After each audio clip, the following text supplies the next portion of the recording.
am na loo xam ne daf lay bett nag buy ñëw daf lay bett kon tey dafa am lu ndaw lu may ñëw waxtaan ak yéen rek ci diir bu gàtt rek duñ def 1 heure de temps diir bu gàtt rek waaw am na xeex boo xam ne dañ ko xeex ci bu ci kanam léegi après le live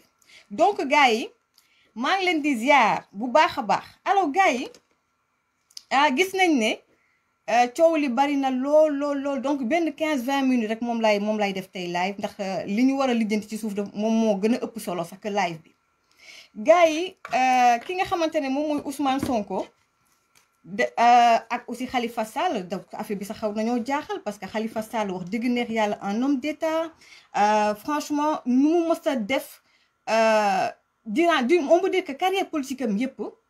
Khalifa Sall ke mënu luñ ko wax dara loo xamante ne ni à part li ko nguur gi toppee et tout cela bon on sait que la plupart des maires bu ñu nekkee mairie de Dakar li mu def ñu bëri def nañ ko yàgg naa ko wax moom kenn xameelu ko ci yenn yi en fait Khalifa Sall kenn xamewu ko ci yenn yi ak yenn mots yi mi prononcé des mots durs xaw ma nag lu mu yàgg nekk ak saawaay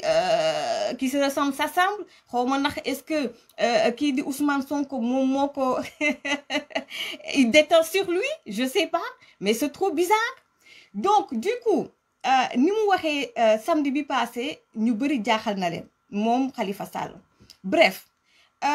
buñ jógee ci conférence de point de presse bi plutôt ci biir point de presse bi ñoom jàpp nañ ne surtout Ousmane Sonko que ni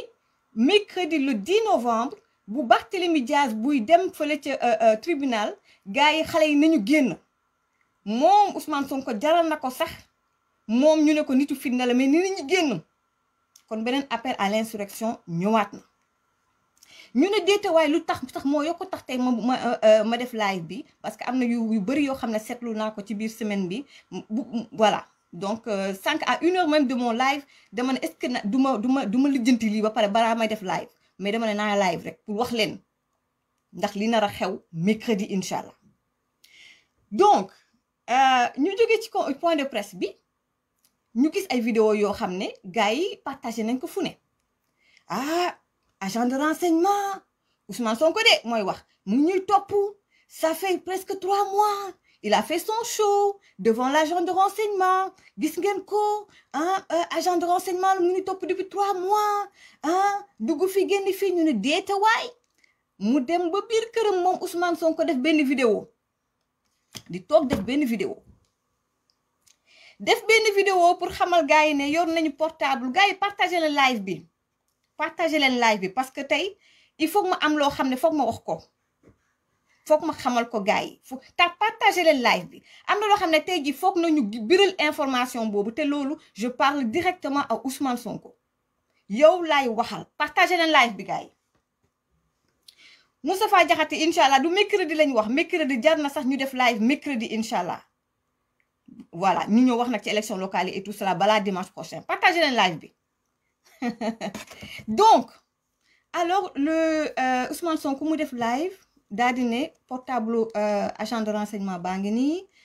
ba fexe sax ba génne ay yenn vidéo et tout ça benn vidéo lañ fa gis donc il n'a rien à voir ak moom li mu wax ne loolu la waa ji di filmer que police mi ngi ci buntu këram et que police bi sax d'ailleurs sax voilà commencé na live bi donc policiers yi dem nañu wax na daal il a fait son show et tout gars yi nga xam ne xamuñu état nu muy demee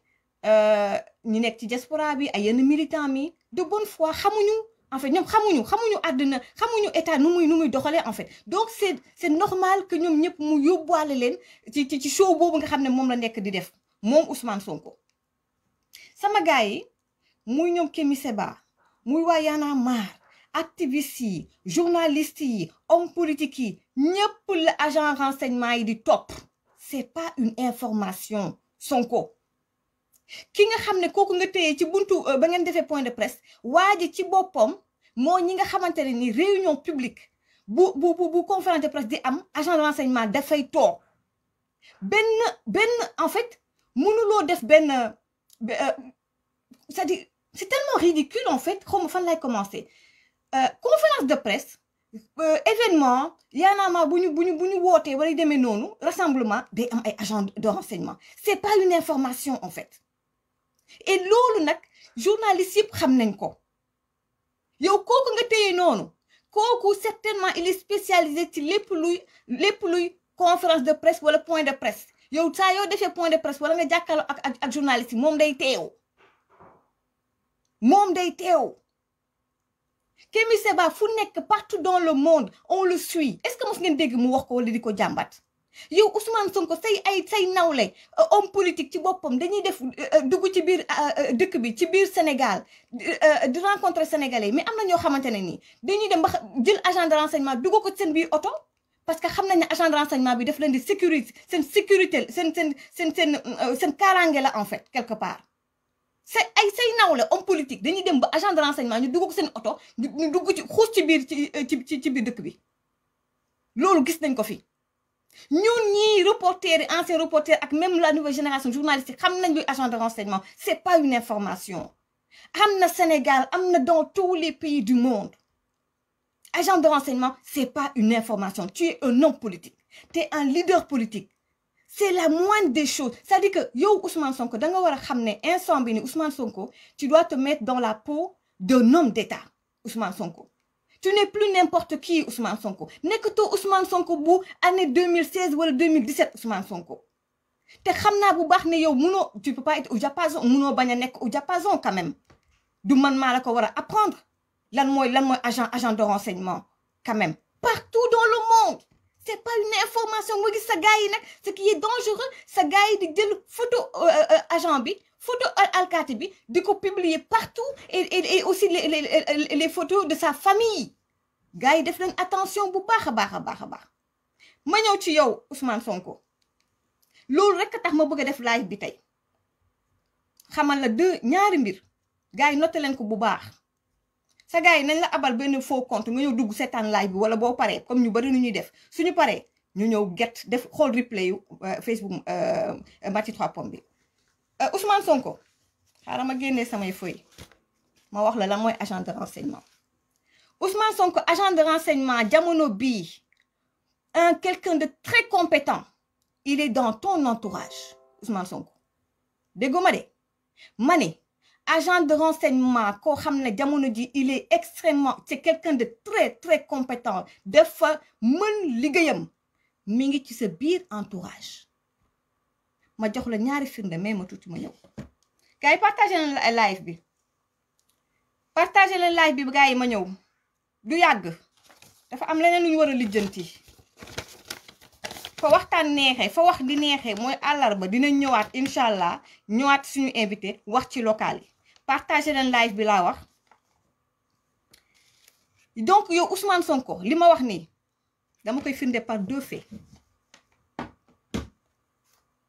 agent de renseignement bi gën a wóor jamono ji muy def liggéeyam na mu waree di def rapportam tous les jours yaa ngi koy gis saa su ne bés bu ne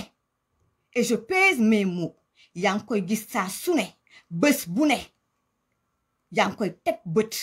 ci sa biir entourage la nekk te saa su ne mu ngi def rapport du yónnee donc je reviens sur 2 faits seulement yow Ousmane Sonko si je m'abuse on dit que ni tous les deux vendredis je pense dans le mois da nga war a dem pointer da nga war a dem signer ji ndax loolu la loi teg n'est-ce pas da nga nekk sous contrôle judiciaire Ousmane Sonko am na vendredi boo xamante ne ni demuloo signé ji lan nga wax gars yi da nga ne yow ci sa bopp da nga feebar ba ñu laajee agent de renseignement bi dafa ne yaa ngi sa biir kër di sport feebaruloo dara jotu la mu rapport ko yónnee li may wax yow ak man ñooy wax de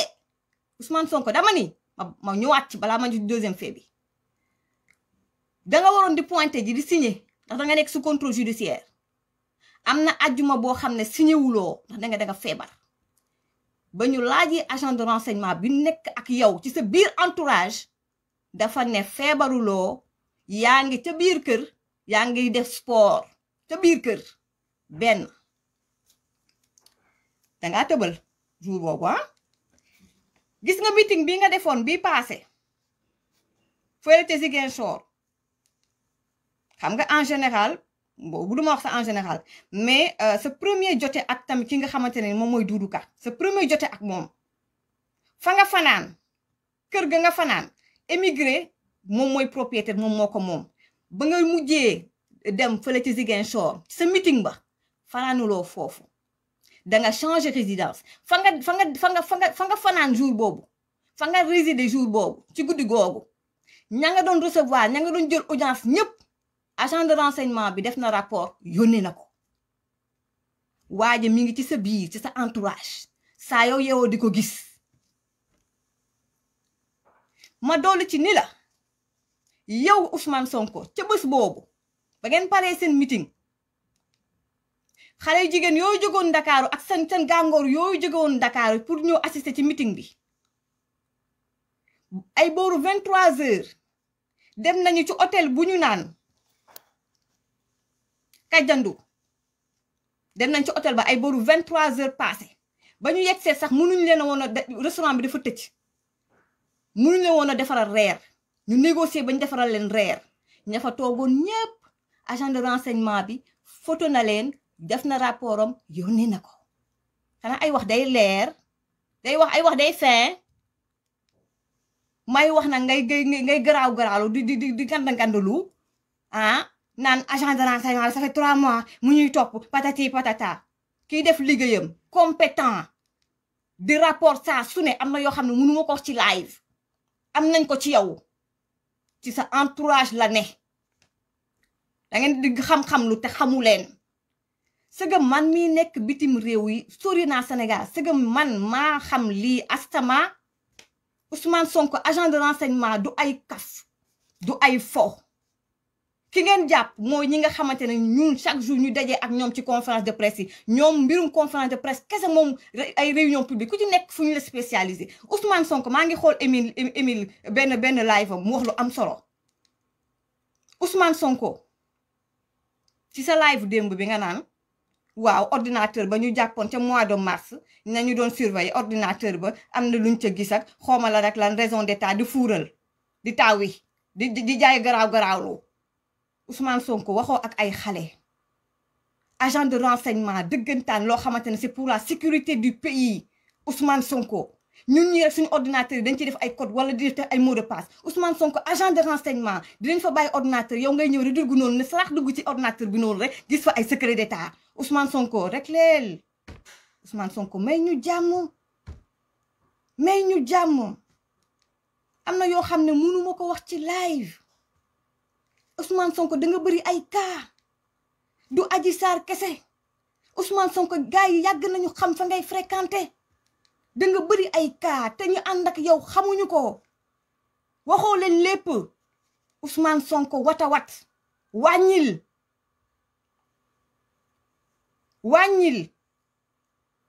agent de renseignement bi ma waxaat ko te falaay jeexalee ñun amatuñ dara lu ñuy prouver ci jamono ji dañu waroon def nañ ko bu yàgg ña nga ca leneen ñun leneen la ñuy lijjanti mais parce que yaa ngi nekk di dugal Sénégalais yi xale yi surtout ci benn oto boo xam ne amul frein sama gars yi def leen attention rien ne vaut la paix nañu moytu fitna bu ñu bëgg a indi ci Sénégal sama gars yi may wax ak yéen de